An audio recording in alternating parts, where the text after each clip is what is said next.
Hello friends. Captain Vijayakanth வீட்ல இருந்து வடிவேல் வீட்டுக்கு ஒரு சூட்கேஸ் ஒண்ணு அனுப்பப்பட்டதா சொல்லப்படுது.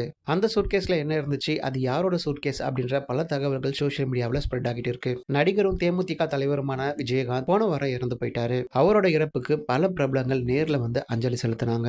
ஆனா விஜயகாந்த் மூலியமா பெரிய ஆளான வடிவேல் நேர்ல வந்து அஞ்சலி செலுத்தவே இல்ல. இந்த விஷயம் தான் இப்போதைக்கு சோஷியல் மீடியாவுல பயங்கர சர்ச்சையா போயிட்டு இருக்கு. கடைசி வரைக்கும் அவரு விஜயகாந்த் முகத்தை பார்க்கவே இல்ல. அதுக்காக சோஷியல் மீடியாவுல வடிவேல பயங்கரமா திட்டி வந்துட்டு இருந்தாங்க. என்னதான் இவங்க 2 பேருக்குள்ள ஒரு மனஸ்தாபம், கோவம் இருந்தாலும் ஒரு டெத்துக்கு கூடவா வரமாட்டாங்க அப்படின்ற மாதிரி பயங்கரமா திட்டி வந்துட்டு இருக்காங்க. சமீபத்துல ஒரு பேட்டியில கூட விஜயகாந்த் மனைவி பிரேமலதா, விஜயகாந்த் தங்கிட்ட வடிவேல ஏன் படம் நடிக்கிறத விட்டுட்டாரு, அவரெல்லாம் நடிக்கணும், அவரெல்லாம் பிறவி கலைஞன் அப்படின்னு சொன்னாராம். விஜயகாந்த் எப்பவே வடிவேல மன்னிச்சிட்டாரு. ஆனா வடிவேல் விஜயகாந்தோட இறப்பு கூட வராதது ரொம்பவே சர்ச்சையாக இருக்கு. சரி, நேர்ல வந்தா ஏதாவது பிரச்சனை வரும், தொண்டர்கள் ஏதாவது பிரச்சனை பண்ணுவாங்க அப்படின்ற மாதிரிலாம் அவர் யோசிச்சிருந்தா கூட நடிகர் சூர்யா, விஷால் பண்ணியிருந்த மாதிரி ஒரு வீடியோ மூலியமாவது தன்னுடைய இரங்கலை தெரிவிச்சிருக்கலாம். ஆனா வடிவேல் அதை கூட பண்ணல. இந்த நிலையில விஜயகாந்த் வீட்ல இருந்து அவர் இறந்து போனதுக்கு அப்புறமா வடிவேல் வீட்டுக்கு ஒரு சூட்கேஸ் ஒன்று அனுப்பப்பட்டிருக்கதா சொல்லப்படுது.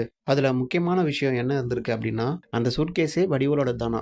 விஜயகாந்த், வடிவேல் இவங்க 2 பேருமே சேர்ந்து நடிச்ச காலகட்டத்துல திடீர்னு விஜயகாந்த் அவங்களுக்கு ஊருக்கு போறதுக்காக சூட்கேஸ் தேவைப்பட்டிருக்கு. அந்த நேரத்துல விஜயகாந்த் அவர்களுக்கு வடிவேல் தன்னோட சூட்கேஸை கொடுத்ததாகவும், இப்போதைக்கு இதை வச்சுக்கோங்க, நான் அப்புறமா வாங்கிக்கிறேன் அப்படின்ற மாதிரி சொன்னதாகவும், விஜயகாந்தும் வடிவேல் ஞாபகமா அந்த சூட்கேஸை அவரே பத்திரமா வச்சிருந்திருக்காராம். அதே மாதிரி விஜயகாந்தும் வடிவேலும் ஒன்னா இருந்த காலகட்டத்துல வடிவேல் விஜயகாந்த் அவங்களுக்கு நிறைய கிஃப்ட் எல்லாம் கொடுத்திருக்காராம். வடிவேல் கொடுத்த எல்லா கிஃப்டையுமே வடிவேல் ஞாபகமா அந்த சூட்கேஸ்ல வச்சிருந்திருக்காரு.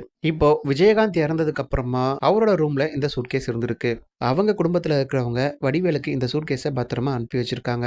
அந்த சூட்கேஸை பார்த்த வடிவேல் அதை ஓபன் பண்ணி பார்த்ததுக்கு அப்புறமா பயங்கரமா அழுதுருக்கிறதா சொல்லப்படுது. என்னதான் தான் கூட சண்டை போட்டிருந்தாலும் இத்தனை வருஷமா அந்த சூட்கேஸை பத்திரமா பார்த்திருந்திருக்காரு அப்படின்ற மாதிரி ஃபீல் ஆயிருக்காரு. இதுக்கப்புறமா ஃபீல் பண்ணி என்ன பண்ண முடியும்? வடிவேல் பண்ண இந்த விஷயத்தை பத்தி நீங்க என்ன நினைக்கிறீங்கன்றத கமெண்ட் பாக்ஸ்ல சொல்லுங்க.